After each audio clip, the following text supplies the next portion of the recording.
The Atlantic Wall was supposed to be Hitler's masterpiece. He had poured 17 million cubic meters of concrete into it, enough to fill nearly 7,000 Olympic swimming pools. He had used 1.2 million tons of steel, enough to build more than 20,000 Tiger tanks.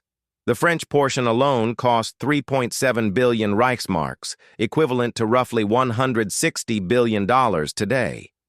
But on June 6, 1944, the Atlantic Wall didn't just fail. It was exposed as exactly what one of Hitler's own field marshals had called it, a fantasy from cloud cuckoo land. On March 23, 1942, Hitler issued Führer Directive No. 40, ordering the construction of what Nazi propaganda would trumpet as Fortress Europe. He demanded 15,000 concrete emplacements stretching nearly 2,000 miles from the Spanish border to northern Norway, manned by 300,000 troops. He wanted it finished by May 1943. His engineers knew it was impossible. By June 1943, only about 8,000 structures had been completed, but construction continued at a frantic pace.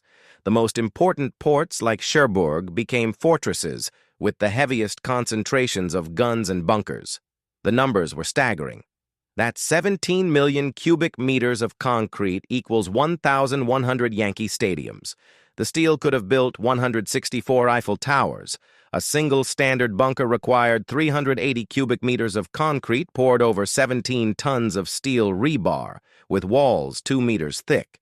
The heaviest guns were monsters. Battery Lindemann, positioned between Calais and Cap Blanc-Ney, mounted 3 406mm naval guns in massive concrete casemates with walls up to 13 feet thick. These guns, pulled from decommissioned battleships, were pointed directly at Dover with a clear message: "Come this way and die." By summer 1944, more than 5 million mines had been laid along the French coast.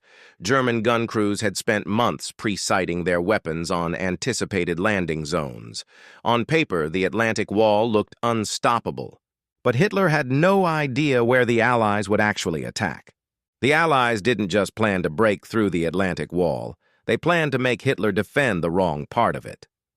Operation Fortitude was one of the most successful military deceptions in history.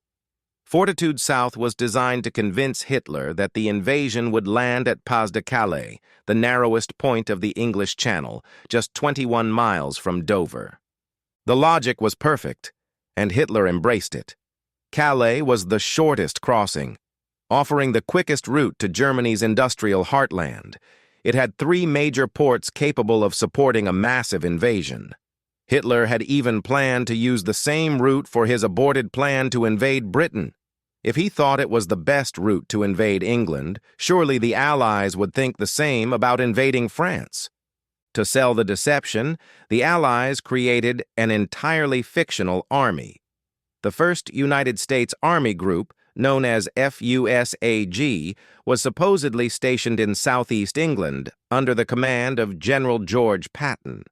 The Germans feared Patton more than any other Allied commander, so the Allies built him an army out of rubber and plywood, inflatable Sherman tanks that looked convincing from the air, dummy landing craft made from wood and canvas. German reconnaissance planes reported massive military buildups. What they were seeing was a movie set. British intelligence had captured or turned every single German spy operating in England. A Spanish agent codenamed Garbo created a fictional network of 27 sub-agents. The Germans trusted Garbo so completely that he received the Iron Cross from Hitler himself. Allied bombers pounded the Calais region more heavily than Normandy. Fake radio traffic filled the airwaves. German signals intelligence dutifully recorded it all.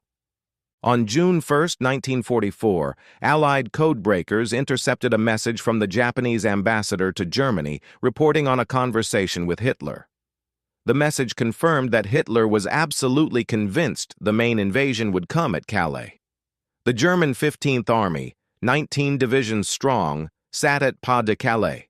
The 7th Army, defending Normandy, had far fewer troops and resources.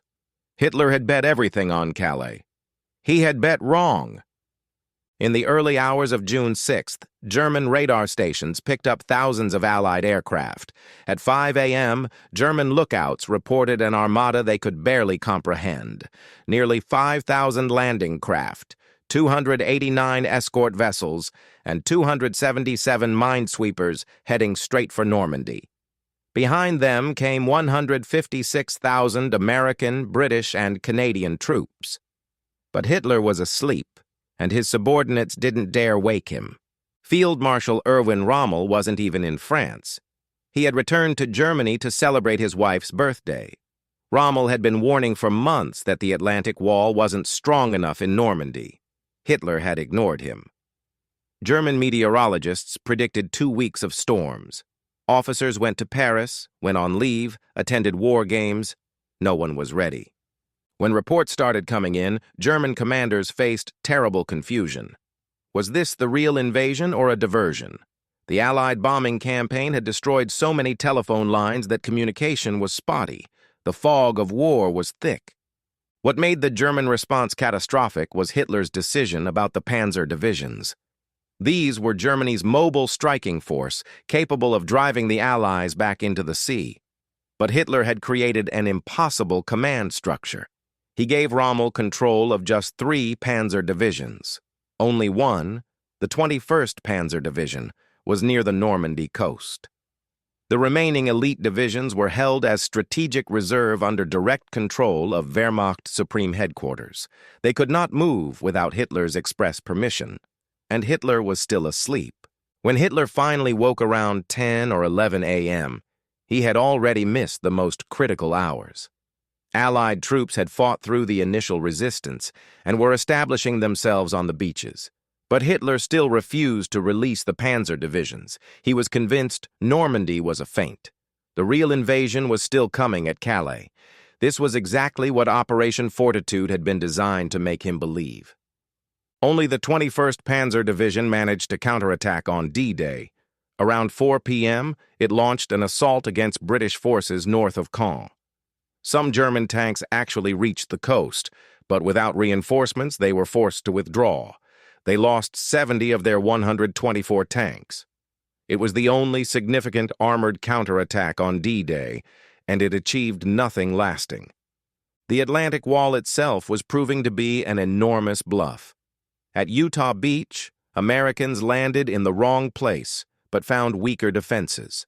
At Sword, Gold, and Juno beaches, British and Canadian forces broke through within hours.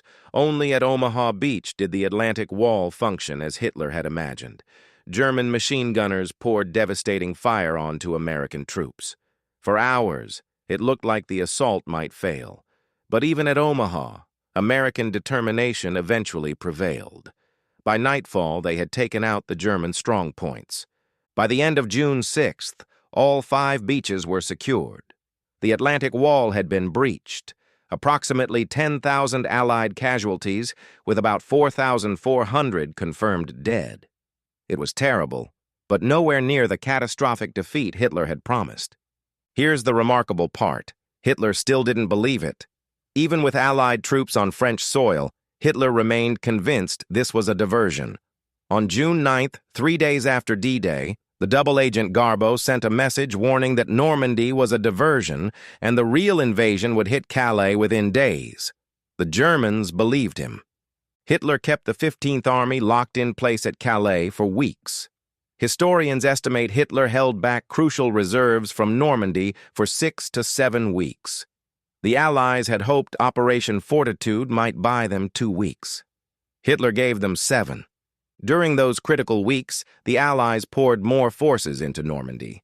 By the end of June, 650,000 troops were ashore. They connected all the beachheads. They pushed inland. They brought in prefabricated Mulberry harbors, solving the port problem Hitler was so confident would doom the invasion. German reinforcements eventually reached Normandy, but they arrived too late. The 12th SS Panzer Division didn't get permission to move until 5 p.m. on D-Day itself. The 2nd SS Panzer Division didn't reach the battle until June 12th, 6 days wasted.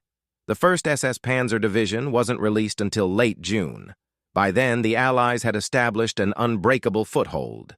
Hitler's Atlantic Wall, the fortress he had spent 3 years and unimaginable resources building, had delayed the Allied invasion by a few hours at most.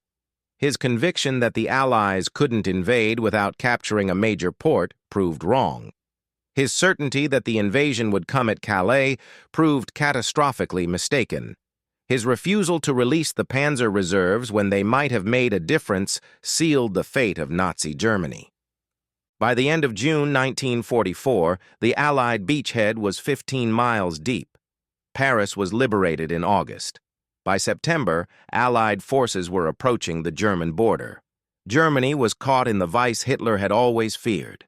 The Atlantic Wall still stands today, or what's left of it. You can visit the bunkers in France, walk through the gun casemates, see the concrete that was supposed to stop the Allies cold.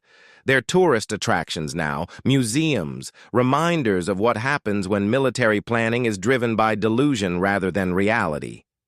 Hitler had built a wall that couldn't hold. He had bet on the wrong invasion site. He had held back his reserves at the critical moment. And he had done it all because he believed his own propaganda.